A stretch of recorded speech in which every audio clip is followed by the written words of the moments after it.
إن الحمد لله نحمده ونستعينه ونستغفره ونعوذ بالله من شرور أنفسنا ومن سيئات أعمالنا من يهده الله فلا مضل له ومن يضلل فلا هادي له وأشهد أن لا إله إلا الله وحده لا شريك له وأشهد أن نبينا محمدا عبد الله ورسوله أما بعد فإن أصدق الحديث كتاب الله جل وعلا وخير الهدي هدي نبينا محمد صلى الله عليه وسلم وشر الأمور محدثاتها وكل محدثة بدعة وكل بدعة ضلالة أما بعد. Nous avions évoqué l'intervention de ce croyant de la famille de Pharaon qui essaya tant bien que mal de raisonner ce dernier ainsi que son peuple. Il leur parla tout d'abord avec courtoisie et affabilité, espérant ainsi toucher leur cœur. Il usa de propos pleins de bon sens et de sagesse. Puis, lorsqu'il vit que ses paroles n'avaient pas d'effet sur eux, il leur rappela le comportement de leurs ancêtres vis-à-vis de Youssouf alayhi salam et que leur comportement vis-à-vis de Moussa était similaire, voire pire. Ensuite, il les exhorta de la plus belle des manières, si belle et sublime qu'Allah le Très-Haut Tabaraka wa Ta'ala nous les cite dans son noble livre. Cet homme cacha dans un premier temps sa foi, puis il extériorisa cette foi à un moment très critique. Au moment où Pharaon avait dit وَقَالَ فِرْعَوْنُ ذَرُونِي أَقْتُلْ مُوسَى وَلْيَدْعُ رَبَّهُ إِنِّي أَخَافُ أَنْ يُبَدِّلَ دِينَكُمْ أَوْ أَنْ يُظْهِرَ فِي الْأَرْضِ الْفَسَادَ. Et Pharaon dit, laissez-moi tuer Moussa et qu'il appelle son Seigneur. Je crains qu'il ne change votre religion ou qu'il ne fasse apparaître la corruption sur terre.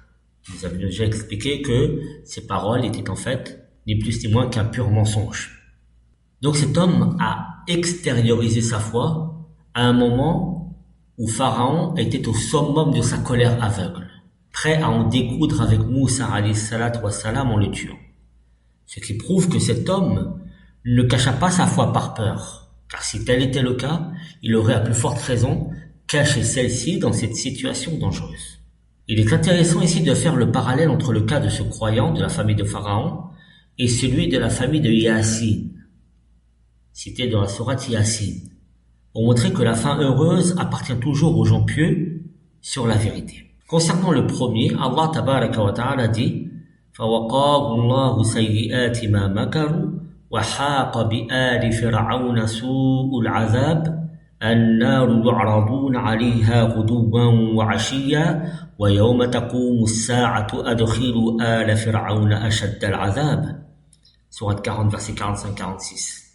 Allah donc le protégea des méfaits de leur ruse, alors que le pire châtiment cerna les gens de Pharaon, le feu auquel ils seront exposés matin et soir. Et le jour où l'heure arrivera, il sera dit faites entrer les gens de Pharaon au plus dur du châtiment.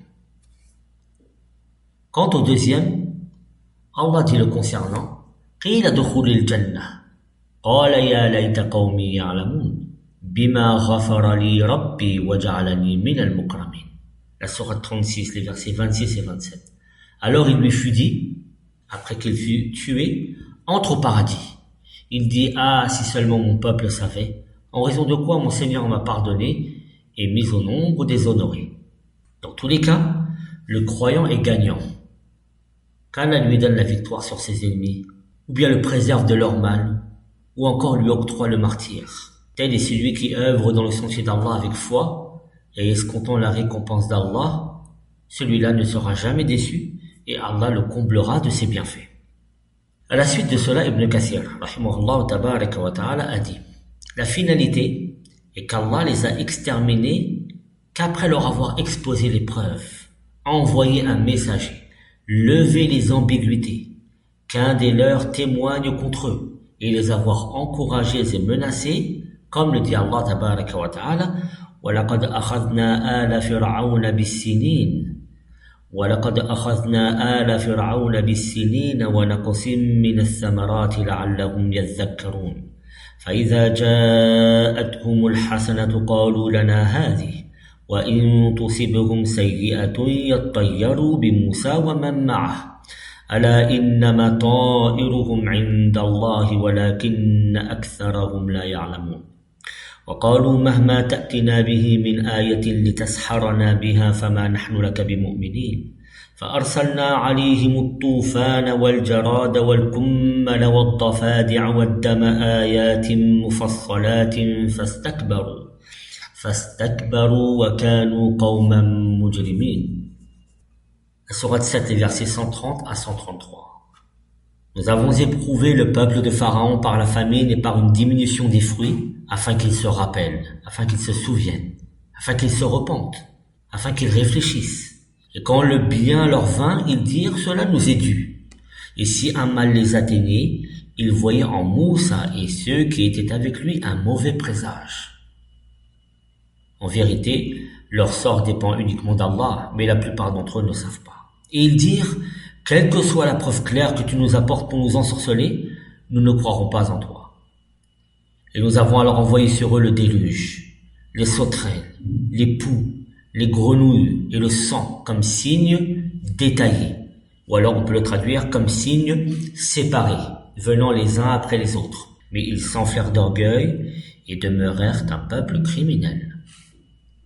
Allah mentionne qu'il a éprouvé le peuple de Pharaon, les Coptes, plusieurs années, par la famine qui vit une diminution des récoltes et des profits de l'élevage. J'ouvre une parenthèse ici. L'imam Ibn Kathir, a expliqué le terme de sinin par des années de disette. Or, on peut le comprendre aussi comme étant seulement la disette, sans pour autant que cela s'inscrive dans un temps très long. Car lorsque le terme de sinin est employé avec l'article, il signifie al-jadbu wal-qahtu, c'est-à-dire la disette et la sécheresse. Tout ça pour vous dire que on ne comprend pas forcément de ce verset que cette disette s'inscrivit sur plusieurs années. Il se peut qu'elle ait eu cours moins d'un an, quelques mois, ou un peu plus d'un an, ou quelques années seulement. Je reprends la parole de l'imam Ibn Kathir. Allah mentionne qu'il a éprouvé le peuple de Pharaon, des Coptes, plusieurs années, par la famine qui vit une diminution des récoltes et des profits de l'élevage, afin qu'ils se rappellent. Et cela ne leur fut d'aucune utilité. Et ils persistèrent dans la mécréance et l'opposition. Et quand le bien leur vint, autrement dit la prospérité, ils dirent « Cela nous est dû. C'est ce que nous méritons, et c'est ce qui nous revient de droit. » Et si un mal les atteignait, ils voyaient en Moussa et ceux qui étaient avec lui un mauvais présage. Ils disaient « C'est par la faute de leur mauvais augure que ce mal nous atteint. » Mais lorsqu'un bien les touchait, ils ne disaient pas cela. Ils ne disaient pas que cela était dû à leur bénédiction et leur présence bénéfique parmi eux. Leur cœur était négateur, orgueilleux et fuyait la vérité. Lorsque venait le mal, ils l'attribuaient à Moussa, et lorsqu'ils voyaient un bien, ils se l'attribuaient à eux-mêmes. Allah dit Jalla wa Ala, en vérité, leur sort dépend uniquement d'Allah. C'est Allah qui les rétribuera largement pour cela, mais la plupart d'entre eux ne savent pas. Et ils dirent, quelle que soit la preuve claire que tu nous apportes pour nous ensorceler, nous ne croirons pas en toi. C'est-à-dire, quoi que tu nous apportes comme prodiges et miracles, nous ne croirons pas en toi, nous ne te suivrons pas et nous ne t'obéirons pas. C'est ce dont Allah nous informe lorsqu'il dit إن الذين حقت عليهم كلمات ربك لا يؤمنون ولو جاءتهم كل آية حتى يروا العذاب الأليم. Sourate 10, versets 96 et 97. Ceux contre qui la parole de ton Seigneur a été prononcée ne croiront pas, même si tous les signes leur parvenaient, jusqu'à ce qu'ils voient le châtiment douloureux. Et Allah dit tabaraka wa ta'ala, et nous avons alors envoyé sur eux le déluge, les sauterelles, les poux, les grenouilles et le sang comme signes détaillés ou alors comme signes séparés les uns des autres. Mais ils s'enflèrent d'orgueil et demeurèrent un peuple criminel. Pour ce qui est du déluge, Ibn Abbas a dit qu'il s'agissait de pluies torrentielles qui détruisaient les cultures et les fruits. C'est aussi l'opinion de Saïd ibn Jubayr, l'imam Qatada, As-Suddi et l'imam Ad-Dahhak. Pour ce qui est des sauterelles, le sens est clair. Le prophète s'est abstenu d'en manger uniquement par dégoût, de la même manière qu'il ne mangeait pas le lézard, l'oignon, l'ail et le poireau, comme cela est rapporté par Abdullah ibn Abi Awfa, qui a dit « Nous sommes partis 7 fois en expédition avec le messager sallallahu alayhi wa sallam et nous mangions des sauterelles. L'essentiel est que ces sauterelles ont dévoré toute leur culture, ne laissant ni légumes, ni fruits, ni poils, ni laine. Pour ce qui est des poux, Ibn Jarir, rahimahullah tabaraka wa ta'ala, rapporte quant à lui que cela désigne les tiques qui pénètrent les maisons, les couches, ne laissant aucun répit, les empêchant de dormir et de vivre. Pour Ata ibn Sa'ib, cela désigne tout simplement les poux connus, ceux qui viennent se loger dans les cheveux sur la tête. Pour ce qui est des grenouilles, leur sens est également connu. Elles investirent tous les lieux jusqu'à tomber dans leur nourriture, leurs ustensiles. Et lorsque quelqu'un ouvrait la bouche pour boire ou manger, une grenouille est tombée. On les trouvait aussi dans les conduits ou les tuyauteries. Elles sautaient dans les marmites dans lesquelles ils préparaient leur repas. En un mot, elles leur rendaient la vie impossible. Pour ce qui est du sang, il se mélangea à toutes les eaux, à tel point qu'à chaque fois qu'ils puisaient de l'eau du Nil, elle était mélangée à du sang, de même pour les rivières, les puits et tout point d'eau. Imaginez-vous. Tout cela ne touchait pas les enfants d'Israël. Et c'est là la plénitude du miracle éblouissant et la preuve irréfutable que cela leur arrivait par le fait de Moussa alayhi salatu wassalam, car cela affectait jusqu'au dernier des Coptes, mais aucunement les enfants d'Israël. Et c'est là la plus grande des preuves. Comment ont-ils réagi face à ces plaies, à ces malheurs, à ces catastrophes? Se sont-ils repentis à Allah tabaraka wa ta'ala? Ont-ils réalisé qu'ils étaient fautifs? Se sont-ils repentis vers leur Seigneur et ont porté foi au message de Moussa alayhi salatu wassalam, ou bien se sont-ils enflés d'orgueil? Lorsque la disette est venue, la famine, la sécheresse, alors qu'ont-ils dit? Ils ont dit que ceci était dû à la mauvaise augure de Moussa et ceux qui étaient avec lui, comme s'ils disaient que Moussa portait malheur en lui-même. Et Allah tabaraka wa ta'ala, en regard de ce déni de la vérité, il leur envoya successivement les plaies.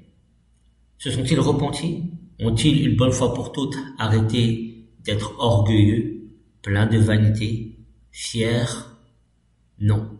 Cela n'a fait que les accroître dans leur orgueil. Et c'est pour ça qu'Allah dit tabaraka wa ta'ala à la fin de ce verset, fastakbaru wa kanu qawman mujrimin. Ils s'enflèrent d'orgueil et ils furent un peuple de criminels. Comme ils accueillirent la disette en disant que c'était dû à Moussa alayhi salatu wassalam, c'est-à-dire qu'ils prétendaient que Moussa porte malheur, ils accueillirent de même les signes, c'est-à-dire les plaies, par leur extrême orgueil. Qu'est-ce qui les a empêchés de se repentir, si ce n'est que leurs cœurs furent voilés à la vérité et imperméables à celle-ci. قال الله جل وعلا ولما وقع عليهم الرجز قالوا يا موسى ادع لنا ربك بما عهد عندك لئن كشفت عنا الرجز لنؤمنن لك ولنرسلن معك بني إسرائيل فلما كشفنا عنهم الرجز إلى أجل هم بالغوه إذا هم ينكثون فانتقمنا منهم فأغرقناهم في اليم بأنهم كذبوا بآياتنا وكانوا عنها غافلين. À Sourate 7, les versets 134 à 136. Et quand le châtiment les frappa, ils dirent: Ô Moussa, invoque pour nous ton Seigneur en vertu de l'engagement qu'il t'a donné. Si tu éloignes de nous le châtiment, nous croirons certes en toi et laisserons partir avec toi les enfants d'Israël. Et quand nous eûmes éloignés de le châtiment jusqu'au terme fixé qu'ils devaient atteindre, voilà qu'ils violèrent l'engagement. Alors nous nous sommes vengés d'eux. Nous les avons noyés dans les flots parce qu'ils traitaient de mensonges nos signes et n'y prêtaient aucune attention. Allah mentionne ainsi la mécréance de Pharaon et de son peuple, leur transgression, leur obstination dans l'égarement et l'ignorance, et leur refus de suivre les signes d'Allah et de croire en son messager malgré les signes imminents et aveuglants, et les preuves limpides et irréfutables qu'Allah leur a fait voir de leurs yeux et dont il a fait un signe et une preuve. Mais à chaque fois qu'ils voyaient de leurs yeux un signe et que cela les éreintait et les irritait,